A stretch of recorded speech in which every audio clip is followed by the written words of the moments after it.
શું નામ છે આપનું? ઉકાભાઈ વાંદળિયા. શું થતું તું? ઝટકી આવતી હતી. કેટલી મિનિટમાં બંધ થઈ ગઈ? 1 મિનિટ લાગી? 2 મિનિટ? 2 મિનિટ લાગી. 2 મિનિટ ન લાગી. ત્યાં એટકી આવતી બંધ થઈ ગઈ. આવી એટકી આવતી હોય એ તાત્કાલિક બંધ થઈ જાય છે 1 મિનિટની અંદર. પગના દુખાવામાં કેવું છે? દુખાવા તો ફટકી થઈ ગઈ. ફટકે થઈ ગઈ, 1 મિનિટ ન થઈ. હા, તમે જોઈ શકો છો. કયું ગામ છે આપનું?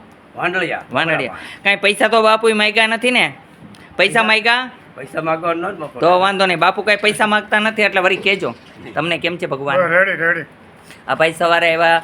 આજનું નાસ્તામાં 10 કિલો ગાંઠિયા એ ભાઈના નામે આવ્યા છે, બરોબર છે. એ પણ હું કહી દઉં છું, કારણ કે કોઈ દાન પુણ્ય કરે એ પણ હું કહી દઉં છું. અહીં એવું નથી કે હું કરતો હોઉં તો કહું છું કે ભાઈ અમારા તરફથી છે.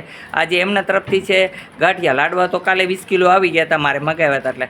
પણ 10 કિલો ગાંઠિયા આજે કે કાંઈ લેવાનું છે, મેં કીધું છે બધું, છતાંય 10 કિલો એનો પ્રેમ જાગ્યો અને 10 કિલો ગાંઠિયા આજના તરફથી, એમના આ ભાઈ તરફથી. શું નામ આપનું? મનસુખભાઈ અર્જુનભાઈ નાથાણી. હા, કયું ગામ? વેળાવદર ગારિયાધાર. હા, આ ભાઈનું ધર્મનું કામ સારું છે. એની ઈચ્છા પડી તો આપણે કોઈને રોકતા નથી. ધર્મ કરવું એ કરી શકે છે. આપને તકલીફ શું હતી? મારો ખંભો દુખતો હતો, પેટ દુખતી, ગોઠણ દુખતો હતો, અને પગમાં બળતરા હતી. એટલે થઈ ગયું. કેમ છે અત્યારે? બરાબર. બરોબર છે. આપને કેમ છે બેન? ખંભો દુખતો હતો. તમને કેમ છે? સારું. તમને સારું છે બધાયને? હા. બોલો જય હનુમાન બધાય. જય હનુમાન. આ આદેશ આશ્રમ છે. અહીંનો સમય સવારે 9 થી 12 છે, સાંજે 4 થી 6 છે. આવેલા લોકોનું તાત્કાલિક ટ્રીટમેન્ટ કરવામાં આવે છે. અહીં કેસ કોઈ કાઢવામાં આવતા નથી. તાત્કાલિક સારા કરી દેવામાં આવે છે. જે દવા દઈ છે એના પૈસા લઈ છે. અહીંયા આવવા માટે આટકોટથી ગરણી થોરખાન રોડ ઉપર આદેશ આશ્રમ આવેલો છે. અહીંનો સમય સવારે 9 થી 12, સાંજે 4 થી 6 છે.